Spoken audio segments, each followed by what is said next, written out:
Your first forecast brought to you by Store It at Home, rent to own portable buildings.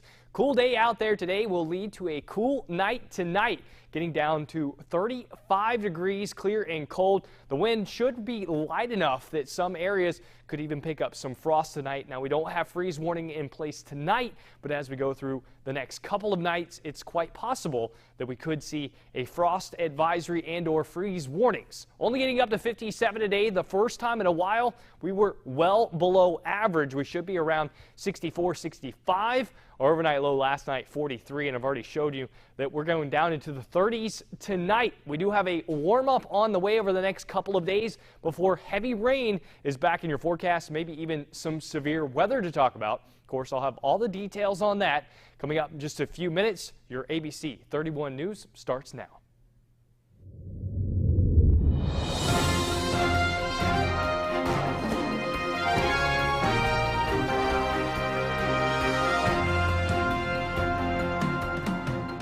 Welcome to ABC 31 News Tonight. I'm Scott Beadle. The historic downtown post office is shutting down on May 31st.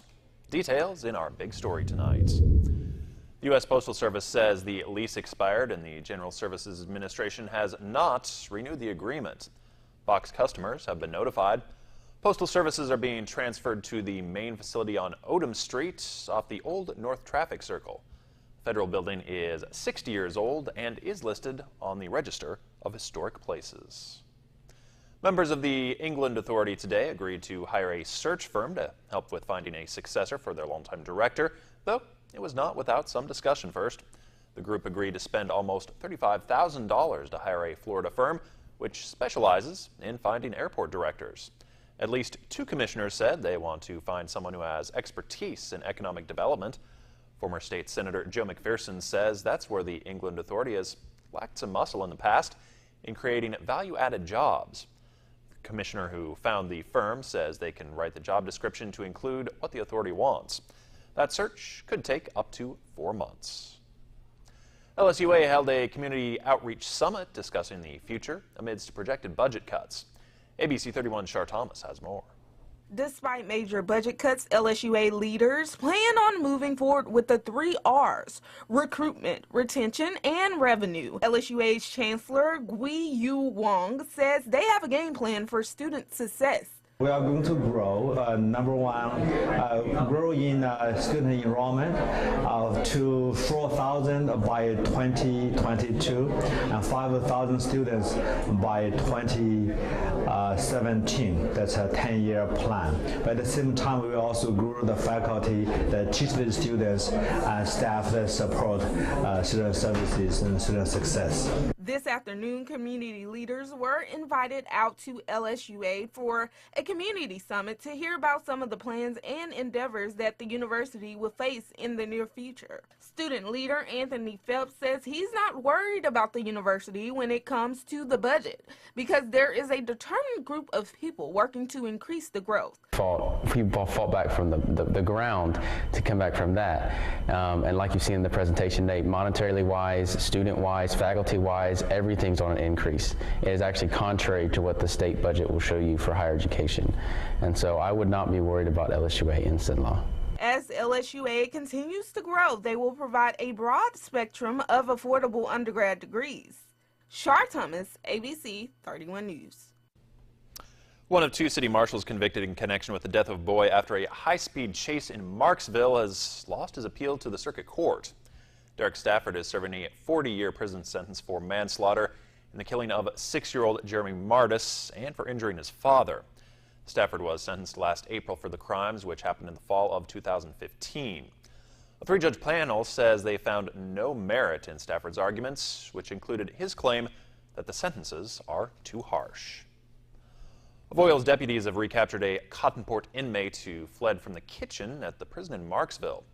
40-year-old Rondricus Fulton is serving a 2-year sentence for failure to register as a sex offender. Authorities say they found him alone in a motel room, in Bunkie. He is now charged with escape. A 40-year-old woman is facing charges in connection with Fulton. Authorities say Michelle Goche provided transportation and shelter after his escape.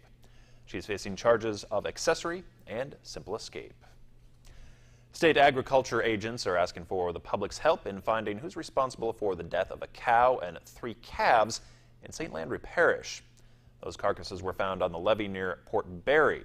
Inspectors say it appears the cattle were run over by a truck, which may have been mud riding around midnight on March 3rd.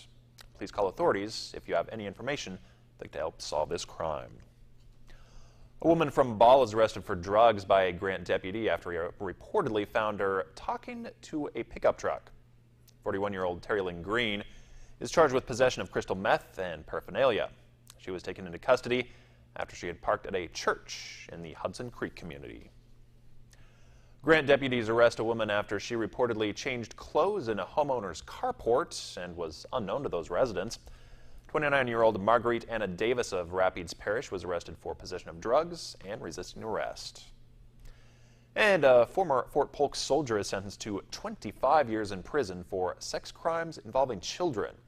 Vernon Parish DA Asa Skinner says 36-year-old former Master Sergeant John Davy Welch II of Beaumont, Texas, pleaded guilty to molestation, sexual battery, and child porn. Skinner says that case was conducted across 3 states, involved the cooperation of the U.S. Army Criminal Investigation Command. One of country music's up-and-coming artists is traveling around her home state in an effort to promote educational opportunities. ABC 31's Joanna Phillips has that story. The Country Music Television Empowering Education Tour kicked off earlier this week in Bossier City. Louisiana native singer-songwriter Courtney Cole will perform a series of concerts throughout the state of Louisiana over the next few weeks as part of the tour. She's been named one of Country Music Television's Next Women of Country, opening for big names in country music, such as Miranda Lambert, Kenny Chesney, and Thomas Rhett. I started singing when I was a little girl, and when I was 18 years old, I decided to move to Nashville, Tennessee, because I had a dream forever of being the next superstar. And I went to college. That was my most important thing, was to get my education. I went to Belmont University. Through that internship program, was able to get a job at a record label, and was signed to my first publishing deal, songwriter deal, through that. Gina High School, in partnership with the Central Louisiana Technical Community College, Rod Brady campus, welcomed Courtney today for a concert. The Rod Brady campus partnered with the high school for this event in an effort to recruit area high school students and showcase its programs. And Courtney, being a college graduate herself, is able to aid in these efforts. I feel like the message is really being received very well. You know, it's not just students that are going from high school into college. It's people who maybe, you know, don't have the means if they are a single mom or don't have the time to necessarily go back to school. It's a whole, you know, slew of people that it's not just high school students. So I feel like we're able to talk to many people in the community, and they're receiving the message very well. The sole purpose of the statewide Empowering Education Tour is to make the public more aware of the education opportunities in Louisiana and increase the number of work-ready residents in the state. The tour will make stops in Louisiana through March 15th. In Gina, Joanna Phillips, ABC 31 News. The Chamber of Commerce welcomed one of Senla's best-kept secrets, a la mode to go, with a ribbon cutting. The shop has sandwiches, soup, salads, and of course, desserts. They're located on Kaplan Drive and are open from 11 a.m. to 2 p.m. The Domestic Abuse Resistance Team and Reguladores are back for a 3rd year with an annual benefit. It includes a car and bike show and a 5K run. Survivors can't leave their abusive relationships because they may not have anywhere to go, and that's one of the things that we do to step in and support them. Somebody may have a house or an apartment, but they don't have the funds to pay for the deposits or to get their lights on. So if that's the only thing keeping somebody from being safe and being at peace in their own household, we're going to do everything that we possibly can to let them know that they're not fighting this fight by themselves, and that we want them to know that we've got their back. And the Reguladores, Mike is the president of the Red River Reguladores. Sometimes it feels kind of lonely out there, and then I look up and see these guys riding in to the rescue. They're there to also let folks know that they're not in the fight by themselves, and that there is joy and peace on the other side also. That benefit will take place this Saturday from 8 a.m. to 2 p.m. in Colfax. For more information, you can contact either Mike Wall at 318-613-5382 or Lauren Foster at 318-308-6677. When it comes to cleaning up the streets of Boston, this is who I am. This is what I do. Now get me in there. He did it. And I know where the proof is. it's ladies first. Rizzoli and Isles. Weekends at 11 on KLAX TV.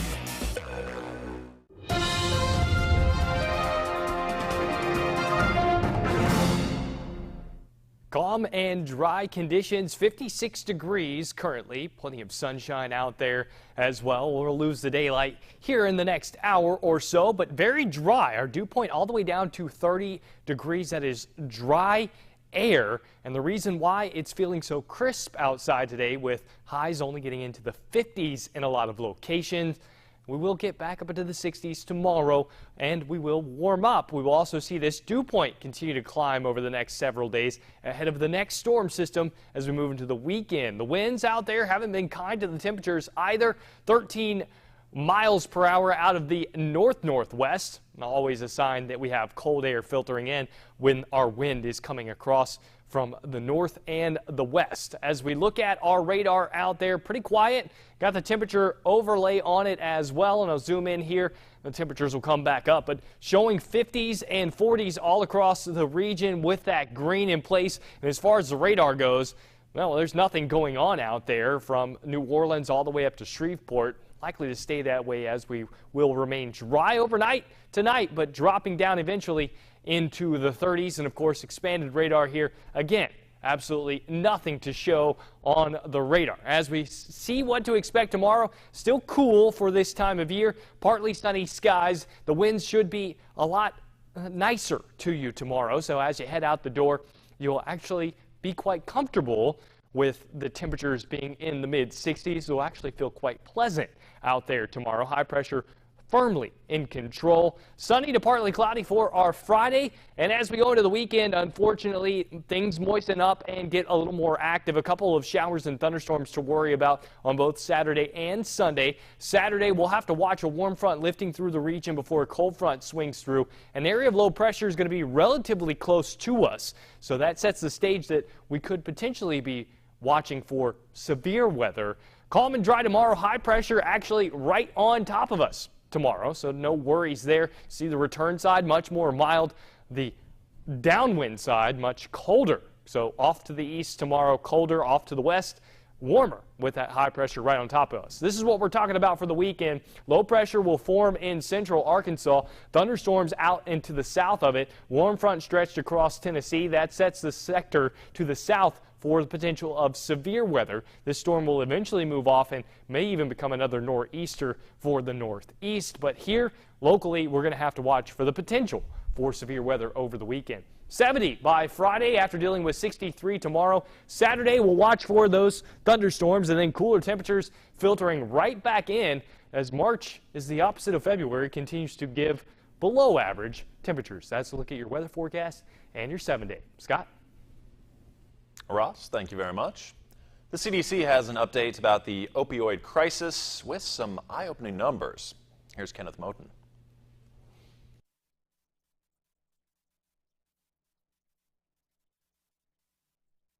The numbers came out today and they're not good. The CDC's vital signs report says opioid overdoses were up an average of 30% across the country in just 1 year, between July of 2016 and September of 2017. The researchers compiled the numbers by looking at hospital billing information, but for the first time they were also able to use ER data as a more rapid gauge of how many emergency overdoses came in. These mostly non-fatal overdoses rose almost everywhere, particularly in the West and Southwest, and showed the most drastic jump in the Midwest, where overdoses climbed 70%. Overall, opioid overdoses were more likely to happen in large cities, but rural areas were by no means spared. Men and women alike were affected, and it didn't seem to matter what socioeconomic group people fell into.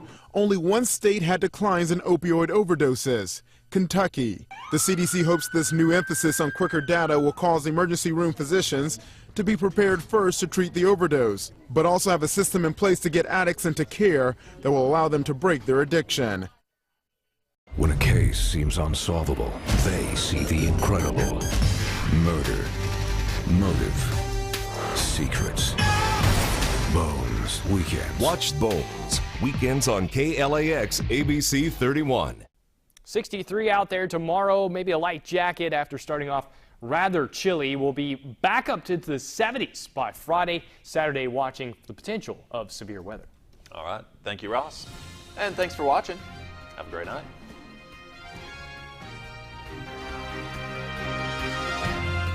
KLAX is the exclusive provider of ABC and MeTV programming here in Central Louisiana. We're the only station where you can watch new ABC programs like Dancing with the Stars, Designated Survivor, and Grey's Anatomy, just to name a few. That's what family does. We take care of each other. I'm proud of you. The warmth of your love. And if classic TV programs like Bonanza, Andy Griffin, Batman, or Carol Burnett is more your style, then MeTV's the station for you. As an advertiser, you'll want your products and services presented to these loyal viewers. Our sales team is equipped to prove we can generate new customers and new revenue for your business. I'll tell you what, it pays to advertise. And we have a number of low-risk advertising programs designed to prove we work. Call our media consultant team today for a no-risk assessment on how we can help you grow your business. We're ready to prove we work.